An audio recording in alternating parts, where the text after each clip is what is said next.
In these woods there is one rule: never bring the forest inside, and tonight he was close to breaking it.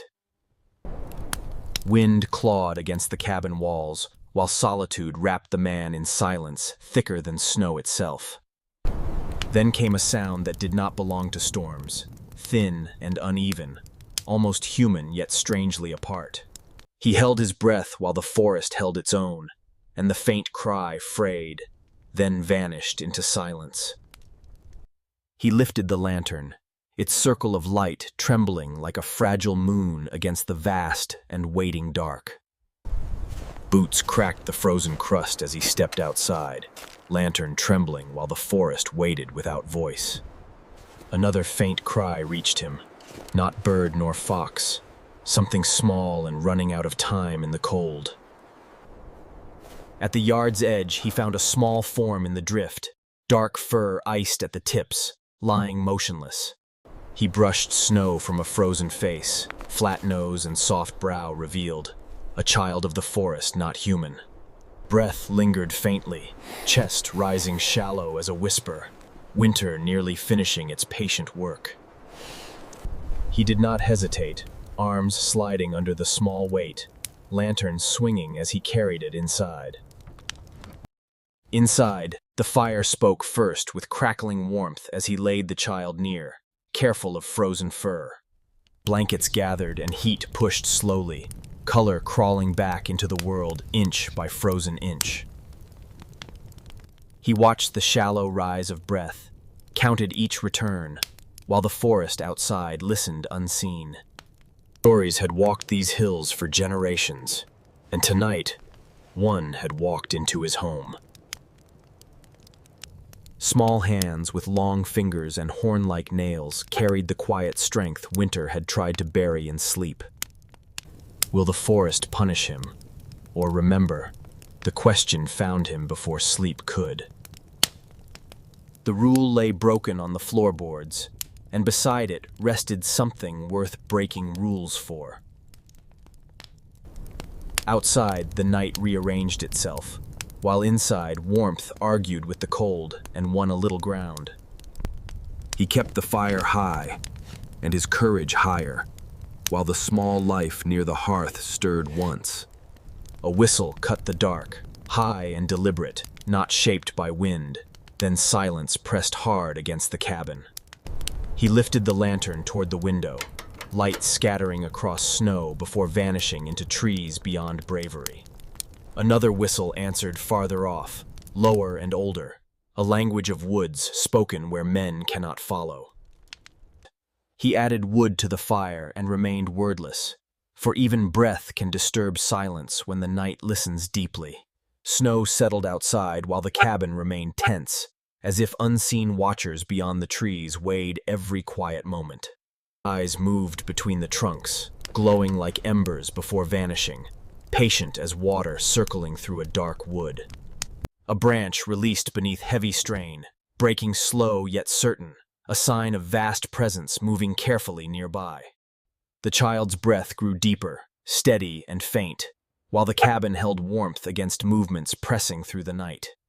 He offered water in a plain tin cup, and small fingers traced the rim before taking a slow sip in silence. Outside, heavy steps pressed across the snow in slow arcs, encircling the cabin while its fire burned steady inside. He shut the lantern and let darkness settle, for listening grows sharper when light no longer leads. Low tones drifted across the clearing, neither threat nor welcome, but a test carried by unseen presence. He recalled tracks from summers past, strides too long for men, pressed deep where soil once held their shape. The child turned nearer the fire, chest rising with steadier rhythm, as though answering faint calls beyond the walls. Will the forest punish him or remember? The question returned heavier, echoing across timbers as night endured. A small clatter touched the roof and rolled to the eaves, an old sign delivered with careful distance. He kept the door barred not from anger but from respect, because boundaries meant safety when strangers waited outside. Time thickened as the night forgot to end. He refused rest, tending the fire while darkness measured the cabin. The child shifted nearer heat, breath steadying, fur steaming at the tips, winter releasing a little hold it kept. The forest drew closer and stopped, surrounding the small light with patience, as waiting carried more meaning than movement tonight. He sat beside the fire, breath measured against the silence, each inhale counting the long distance to dawn. The house spoke in old timber ways, beams creaking, joints straining, remembering storms that had passed before. A tall shape passed slow across the window, then vanished, moving with patience that hurried nothing. Growls rolled low, like stones turning in a riverbed, a weight pressing steady against the cabin walls. He set his jaw and added wood, letting fire climb higher, a promise against whatever waited beyond. The child blinked once, dark eyes steady and unafraid, watching the man as he studied it back.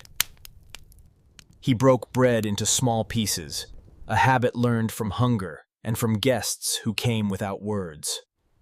The child tasted and watched, each small bite a rung on the slow ladder of trust being built. Outside, steps circled slow in snow, nearer than farther, patience measuring the cabin in endless loops. He kept his vow within silence, guarding the child as if flame itself had asked him not to fail. Another stone landed on the roof, then rolled away, as if testing resolve without breaking silence. He imagined the lines drawn in snow, loops patient and exact, geometry circling his fragile shelter. He had once believed the forest only listened. Tonight, in silence heavy as stone, it seemed to answer back. The air carried the stillness that comes before thunder, heavy and charged, though clouds were nowhere near. He waited for fear to claim him, but it never came. Duty had arrived first and held its place. Light thinned along the window's edge, the night slowly unmaking itself with strokes reluctant to fade. He opened the door to morning and found proof waiting, laid neat in snow with measured stride. Tracks half again larger than his boots circled the house, deliberate, a survey from every side. Belief hardened into knowledge, stories became neighbors, and the question that haunted him grew quiet. He spoke at last. The forest remembers, and the words fit the air as if they had always belonged. Daylight did not end the siege. It only changed the color of waiting into something sharper and still. The child leaned toward heat, chest steadying, as if sensing a pattern carried softly through trees instead of words. From the tree line, several shapes arranged themselves with intention, slowly gathering into presence that erased doubt and imagination. One stepped forward, taller than tales, broader than doubt, moving without threat yet with the immense weight of winter. It stood where shadow met snow, measuring him with patience learned from mountains and seasons that do not hurry. He did not lift his hands or speak. Respect is best carried in stillness, more than any sound. The child pressed hard into his coat, long fingers gathering cloth, torn between warmth behind and belonging ahead. He lowered to one knee in snow, making himself smaller, a bridge built with promises instead of words. The towering one lowered its head, neither command nor surrender, but recognition across the fragile distance. Something older than language moved between them. A call passed, not in sound, but in presence. The child answered at last, a thread of presence tying two worlds together for one fragile heartbeat. He loosened the small hands from his coat, teaching courage as something that could be shared. The child stepped into the snow, trembling at first, then gathering strength until its stance grew steady. It looked back at him once, and he answered with a single nod. Some goodbyes arrived disguised as blessings.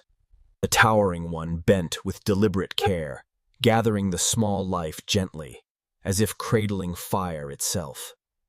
The child pressed its face into the great chest, drawing breath like spring returned after the weight of winter.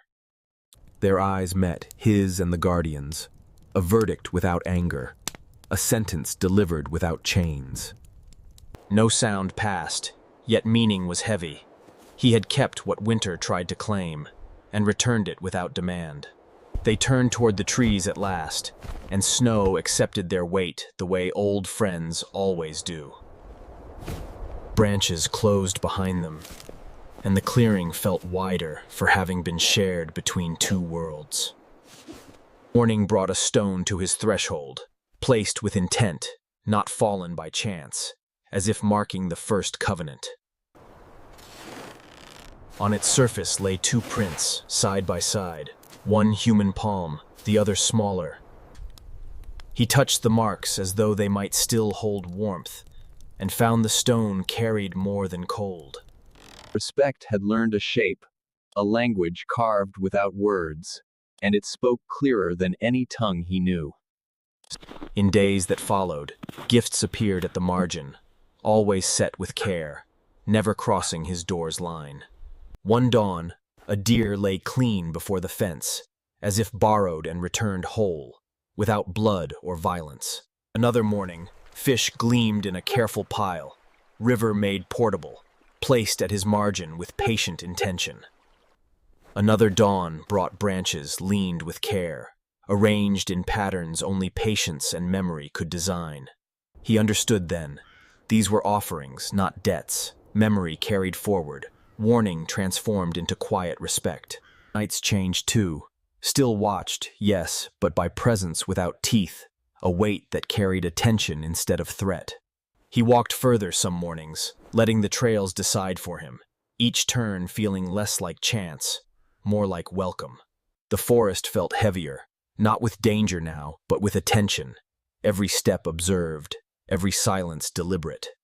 Winter loosened its grip at last, and creeks remembered how to speak, their voices thin but certain under the snow.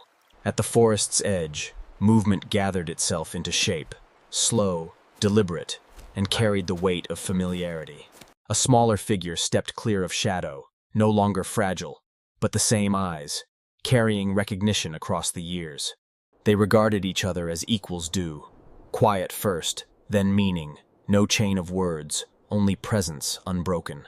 He nodded once, and the answer returned, soft, emotion older than words, weight carried in stillness. Beyond them the taller shapes waited, patient as hills, certain as roots, holding silence as covenant made visible. He turned for home at last, lighter than when the storm began, his steps no longer burdened by solitude. Respect what the forest never forgets, and what he now carries. A covenant carved deeper than any storm.